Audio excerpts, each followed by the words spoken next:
Why don't you change? What prevents you?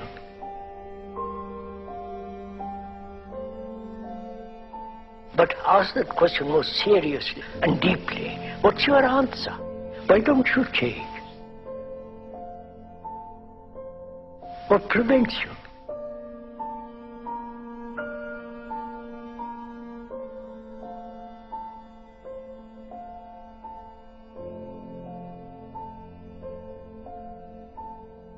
You can do anything you want. You are bound by nothing.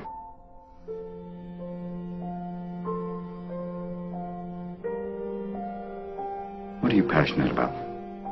We go through life with our antennas bouncing off one another, continuously on ant autopilot, with nothing really human required of us. Stop, go, walk here, drive there. All action basically for survival, all communication simply to keep this ant colony buzzing along in an efficient, polite manner. Here's your change. Paper or plastic? Credit or debit? You want ketchup with that? I don't want a straw. I want real human moments. I want to see you. I want you to see me. I don't want to give that up. I don't want to be an ant, you know?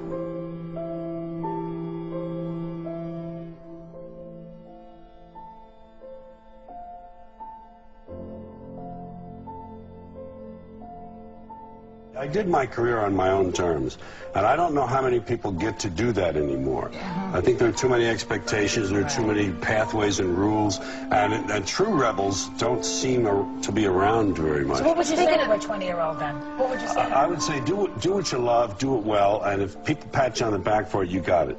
The secret to happiness is finding something you love and doing it well, and then being recognized for it. Someone, even if it's one person who says you're doing a great job, or if it's applause, but those three things together. I said to my wife at that time when I changed, I said, you know, even if I only filled coffee houses 3 days a week for the rest of my life, I'd be happy doing that. And when you let go of goals and stuff, I mean the attachment to goals, that's when things come to you. You should have an aim point, but not a thing like that.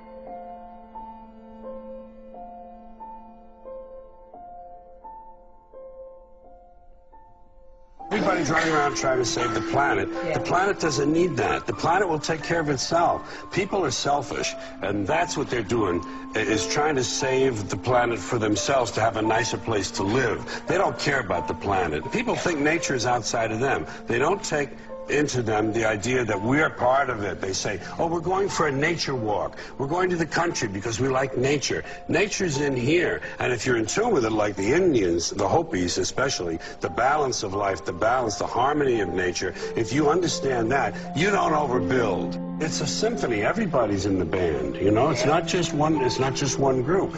People want their goodies. They want their toys. Everybody wants the newest gizmo. We're slaves to gizmos and toys. Everybody wants a cell phone that'll make pancakes, and I think that'll make them happy.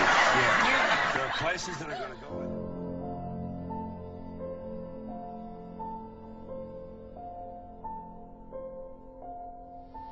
Find your passion and follow it. And if there is anything I have learned in my life, you will not find that passion in things. And you will not find that passion in money.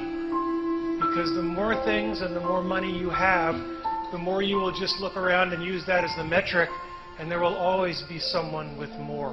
That passion will be grounded in people, and it will be grounded in the relationships you have with people and what they think of you when your time comes.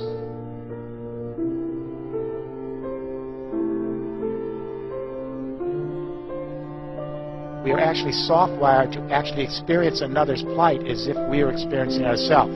But mirror neurons are just the beginning of a whole range of research going on in neuropsychology and brain research and in child development that suggests that we are actually soft-wired not for aggression and violence and self-interest and utilitarianism, that we are actually soft-wired for sociability, attachment, as John Bowlby might have said, affection, companionship, and that the first drive is the drive to actually belong.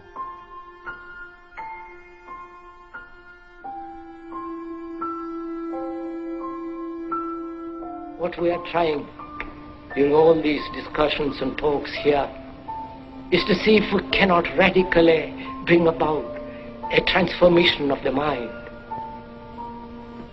Not accept things as they are, but to understand it, to go into it, to examine it, give your heart and your mind with everything that you have to find out a way of living differently.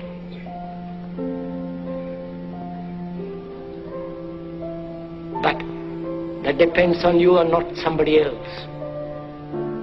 Because in this there is no teacher, no pupil, there is no leader, there is no guru, there is no master, no savior.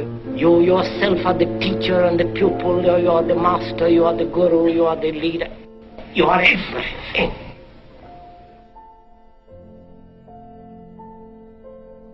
And to understand is to transform what is. They are afraid of new ideas.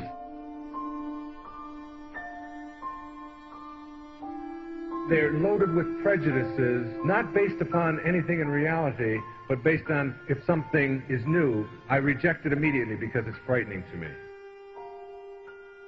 What they do instead is just stay with the familiar. You know, to me, the most beautiful things in all the universe are the most mysterious.